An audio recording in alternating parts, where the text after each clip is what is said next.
begins on the Xenoverse 3 build. MD isn't here today, and I'ma take over for now. The gameplay is brutal. The AI doesn't just sit there and take it anymore. They're aggressive as fuck.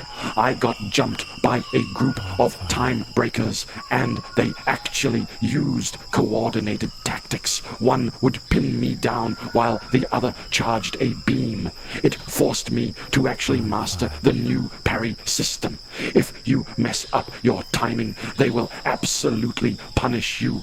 It's the game we've been waiting for while Bandai was busy playing around with DLC for a decade-old engine. It feels raw, it feels gritty, and it finally treats Dragon Ball like the high-stakes universe-ending series it's supposed to be. If the retail version is as polished as this build, every other fighting game is fucking finished. So are you going to build a character that's a pure limit breaker powerhouse, or are you going for a more technical, tactical build to survive that insane World Tour AI? The World Tour is a fucking monster. The World Tour mode isn't just a menu, it's a massive, seamless world. I flew from the sacred land of Corrin all the way to a destroyed West City without a single goddamn loading screen.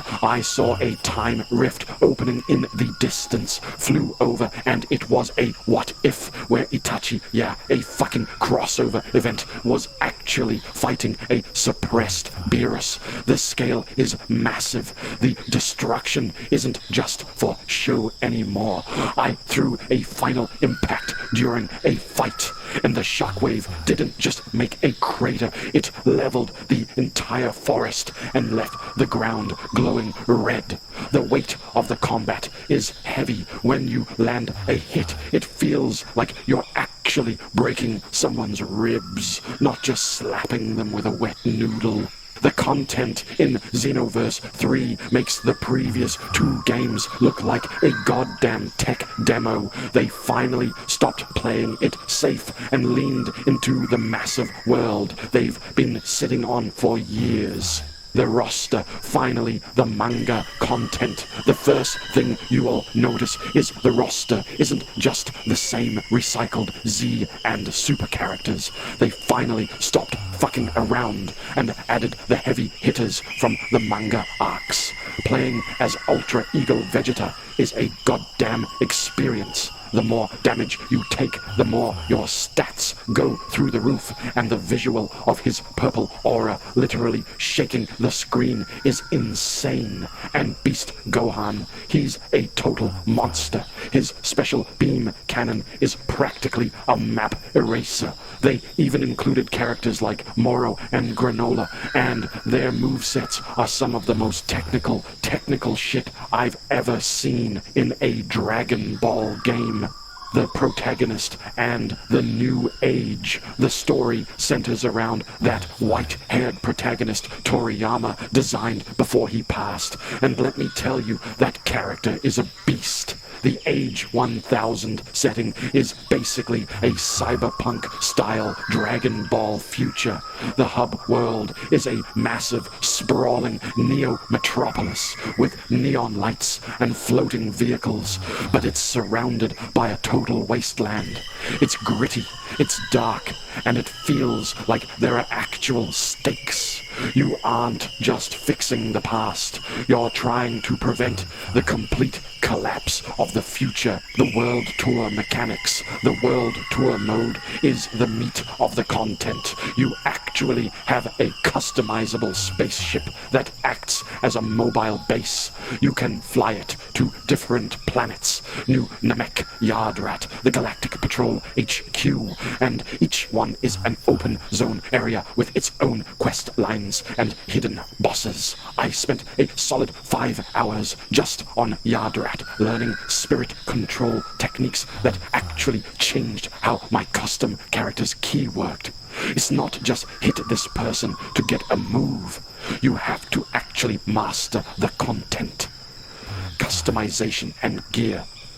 They finally gave us the customization we've been begging for. There are new races, including a proper android race with an absorption mechanic and a bio-android path where you can literally evolve your physical form. The gear isn't just cosmetic either.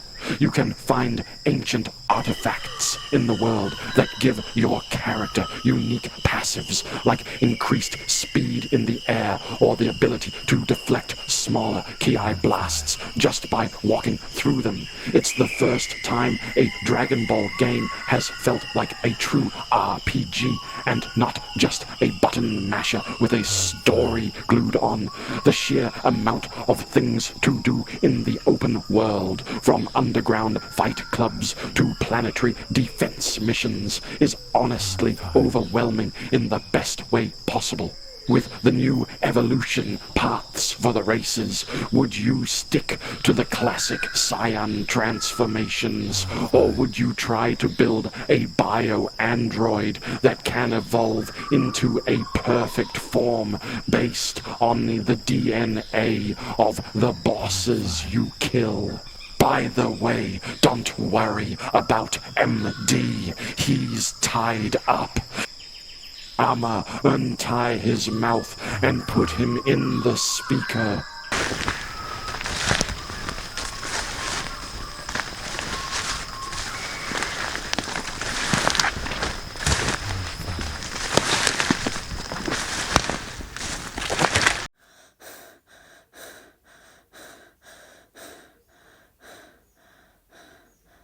What the fuck is wrong with you? Untie me! Ah!